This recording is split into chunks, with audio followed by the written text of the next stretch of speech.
much SG. I don't know how my friends from the fourth estate actually found their way here. But because they are there to report as critical component of our governance structure, we have had a long day discussion. And we have agreed that we will rejuvenate our party. Very soon, you will see the Jubilee flag, the Jubilee activities in all parts, in all corners of the Republic of Kenya. And therefore, our competitors should be ready and be prepared to face the might of the rejuvenated party, Jubilee. Secondly, we have had also a long day discussion. We are united. You may have had few things here and there on the media. I want to assure you our issues are sorted out in the boardroom, and therefore the Jubilees are consulted. It's a mass movement. Divergent views are always there.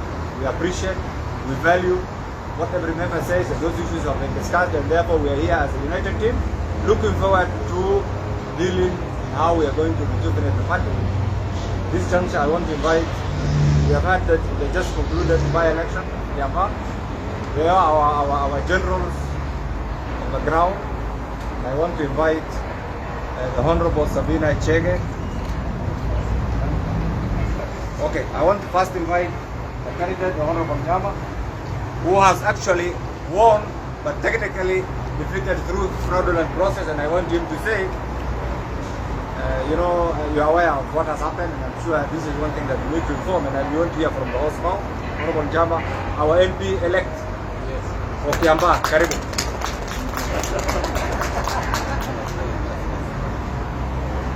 Thank you very much. First and foremost, I would like to take this opportunity to thank the HE, His Excellency the President, the Jubilee Party, the 21,000 voters of Kiambaa who voted for me, and those who did not have an opportunity to come and vote for me due to their various commitments, and even those who did not vote for me. And they showed a lot of love, commitment, and above all, using their resources and prayers. The MPs from the party, the well-wishers all over the country and beyond, who were for me during this by-election. I'll be forever be grateful for this love that they showed me during this by-election, which I will say with authority that we won. And I want to assure them that we will fight for this win until we get it to the people of Kiambaa. Another thing I would want to assure the people of Kiambaa and Kiambu at large is I will continue being of service to them. I will work closely with the government. I will work closely with the people themselves, the way we have been working closely to ensure that we serve them and we ensure that there is no void in Kiambaa in terms of leadership. The party has been very, very supportive, and I have no regret at all in standing with the president and the party. And even if tomorrow we were to have another by-election, I will still vie with the same party. That's the Jubilee Party. That is the party of choice. That is the party that I believe in, and any other party for me is secondary. Once more, the people of Kiambaa, asanteni sana for maintaining that peace.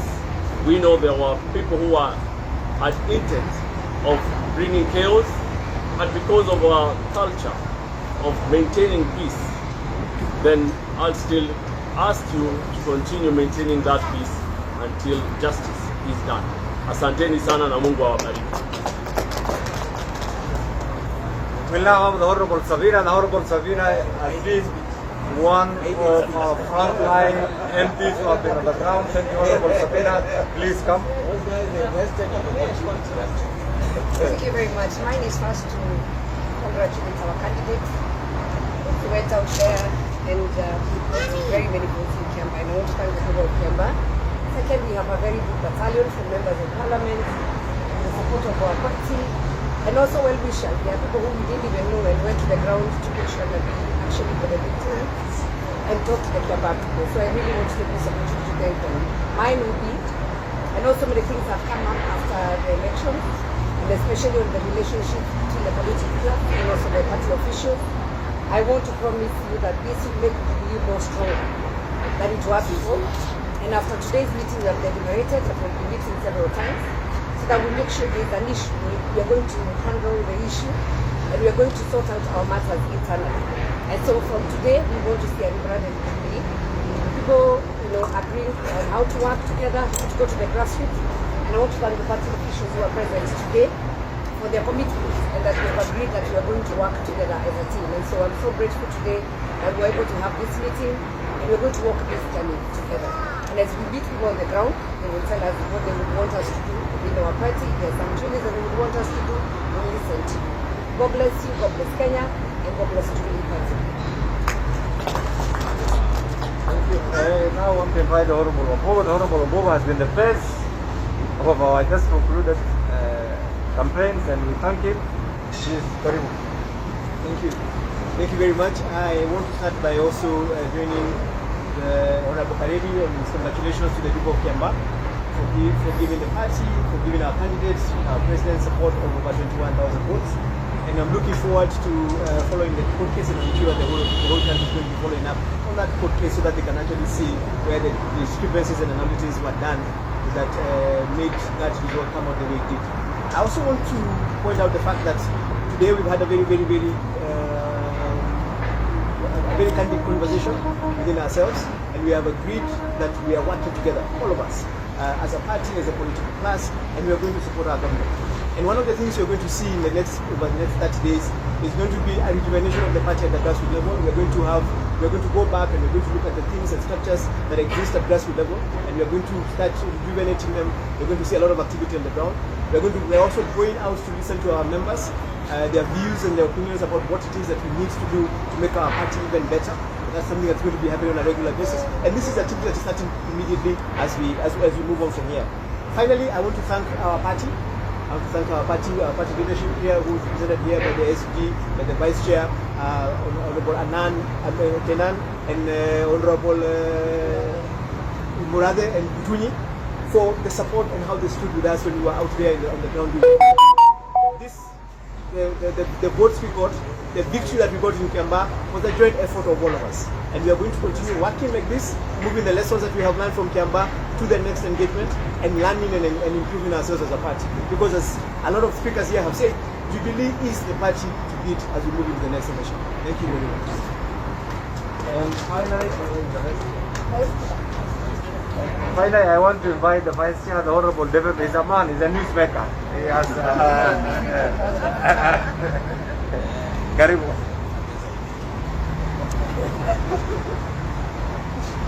Asanteni, kama mlivyosikia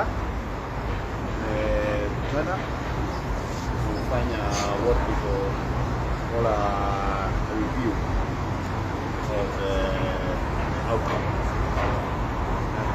Kama mmeambiwa, sisi hatujaridhika na jinsi IEBC ilitendea candidate wetu.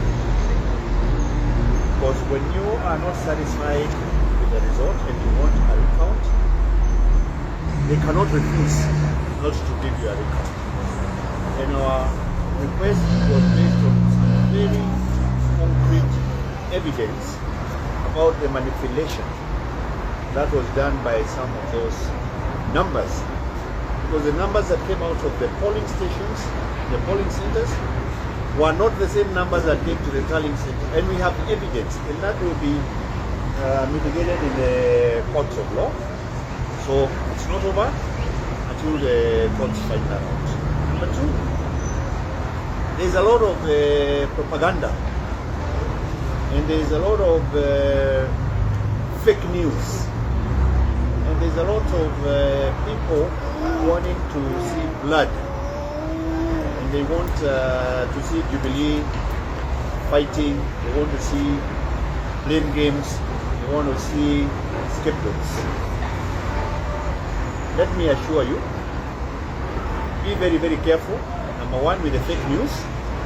Like I read somewhere where they were talking about Murad saying that the team that went on the ground needs to account for, I don't know, over 300 million. There was nothing like that. Already you know me. If I want to say something, I call the media. Yes, you do. I'm not on those social pages where people fabricate. I have like now 10 fake accounts. So be very careful, and if you get any of these issues coming up, please feel free to call me, call the SG here. We are quite happy to clarify any points that may arise. But I can assure you, these people, they ain't seen nothing yet. Our determination to support the president and to support going forward what was exemplified in Kiambaa in terms of a peaceful election.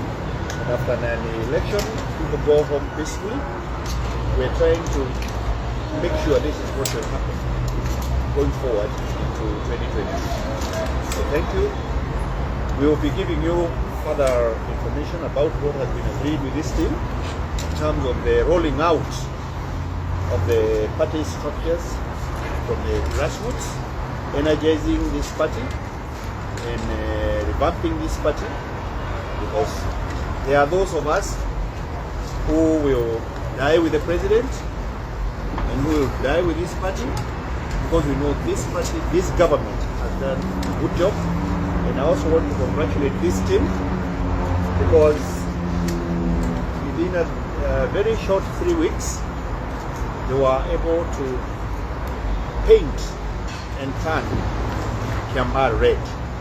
And I can assure you, the kind of determination we have seen here, it's possible to turn the whole country red. Thank you, Asante sana. Questions? Thank you so much. Questions? Mheshimiwa Ngunjiri said that you have had a very candid conversation inside there. And this candid also comes from the fact that it is members of this particular party who have been going even on social media requesting for the ouster of the CS Tuju and yourself as the vice chairperson. Have you been able to discuss this matter where some members are going outside and not coming to the boardroom? I think he'll answer that one. But let me also say, all those people who are involved in the Kiambaa campaign had been invited to this meeting. I think first you need to appreciate Jubilee is a mass movement, it's a democratic party. Members are entitled to have their own individual opinion, but this is the position of the party. There are no differences. You see, in such a big house, you expect divergent views. Of course, this is a very democratic party, and therefore, what we are telling you today is the party is united. We have had issues, we have discussed, all issues have been resolved. Others are still maybe touch on the nitty-gritty of the party operations have been discussed. That is why we are saying the party will be rejuvenated. We will have grassroots mobilizations. In the next 1 month, you will see Jubilee, you will see red in every part of the Republic of Kenya. So we are here as a united team, prepared to support the president, prepared to support the government, and prepared to rejuvenate the party in preparation for the next government. When you're talking about rejuvenation, what activities are these that you're speaking about? You're just talking about re-energizing. Are you also talking about grassroots elections and all that? Grassroots mobilization, areas where maybe individuals, because of other political activities where individuals might have left, we will have Jubilee from the village, from Jubilee offices from the village, sub-location, location, division, work all the way up to national. And those are the things that we will be doing in the next 1 month. Vice Chair, have you been able to address those people who have been calling for your resignation in that meeting? That is what we are addressing. He could probably. Mr. Kariri, listen to this. The position of the party is this is a very democratic party. Individuals have the right to hold their own individual opinion. We have come together as a group to discuss all issues as a result of the just concluded structure. All these issues have been debated. That's why we are saying we are united. We have rolled out a program, and therefore, as a team, united team, and I'm sure even those who are not here, we have apologies. We have apologies of Honorable Kariri Njama is in Mombasa on an official duty. So this is the position of the party. This is the official position. And Honorable Bad. For the journey camp, basically, we are progress, but well, Yes. The position of the section of members is the secretariat who is not supporting the party, popularize the party. I don't know how this has been addressed. I think the point we wanted to make today, and we have made it and we are going to emphasize it again here. Every person who is a member of this party, whether you are sitting in the parliament, whether you are grassroots mobilizer for us, has a role to play. And what we are doing now, moving forward, is ensuring that every person who plays a role in this party does what they're supposed to do. And we appreciate the fact that we got over 21,000 votes, the fact that we got a victory in Kiambaa that was taken away from us by IEBC, shows that what we can do together. And that is what we're going to be seeing moving forward. We're not going to have any blood letting. It is not look like you guys were looking for. It's not going to happen. It's not going to happen. This house is big enough for all of us. And we respect and recognize the effort of every one of us. Moving forward, we are going to have different people stepping up to play the role that they need to play. When it's a political problem, we're going to see politicians. A technical problem, we're going to see the technical people. It's a bureaucratic problem, because we're also the ruling party. We are also part of the people who are running this sector. So we're going to see a lot of that happening. We learned a lot of things from Kiambaa, but we also learned what we can do in 3 weeks, because it's important for you guys to remember, we got into Kiambaa as a party and members of the party, and in 3 weeks, together with what Kariri had done in the past, we were able to get a victory in that by-election. We now know what to do. I know you saw that on social media over the weekend. We now know what to do. That's exactly what we need. We now know what to do, all of us, party, members of parliament, and our grassroots mobilizers. Well, Thank you so much. well, ASD over here and Vice Chair firstly mentioned, I don't know, maybe just... Yeah, and you. Unless you are looking for a specific answer. No. What we are saying, the message is this. Okay, the message is this. Okay. Yeah, and also. The message is this. This is a democratic party. You expect individuals to hold individual opinion on certain things. The party position is nobody is being ejected out of office. We are united. We have reviewed the just concluded by election. We have also looked at our long-term strategic plans, and that's why we have come up with a program to rejuvenate the party, to have the party presence felt all at the grassroots, and two, as an immediate measure. You know this election was rigged. You know it. We will be going to court to determine and to prove to Kenyans that this election was rigged, and Honorable Njama remains our MP elect from our perspective. And the court will prove this. And the first thing will be demanded for actually is a recount, and that will show. So what else? Now, Mr. Murade should have a right of reply. Yes. I'm just... I want to hear. What is it? I'm just wanting Mr. Murade... What are you asking? You've been adversely mentioned. Adversely mentioned by who? By a section of MPs. But we have just told you. In terms of what? That you're not supporting the party, that you're not popularizing the party, that actually the Kiambaa in previous losses are actually attributed to you guys. We have just explained that. No. These are directly at and My friend, you know what happens? Immediately there is an outcome. If we had won, maybe they would have been taking credit, those who are whatever, and they would have been probably presidents. Correct? We are happy to take the flag and responsibility where we have fallen short of the expectations. But like I'm telling you, looking for blood, there's no blood. You are just being told it's democracy. Everybody has a democratic right. People who really feel we could have done better, all right? It is their right to feel that way. But we think we gave it our best shot. And we think we actually won. That is the message you're getting from this group. And there's nothing like advance. My friend, everybody here is interim, including the party leader, everybody is interim. We are telling you now how we are going to organize this party so that you have bona fide officials all from the ground. He has told you, all the way up to the National Executive Conference. And those who are willing to have some of these seats, they are free to come. So will you be vying for any position if you go for the grassroots? What Wanjiku has said something with regards to the reassignment of roles. No. Where you said where it is political, it is the politicians who are going to take. I did not say something like that. I think what he emphasized is you will see more involvement of politicians and technocrats and everybody. That's what he's trying to say. Sawa wewe. Naona pale unaenda.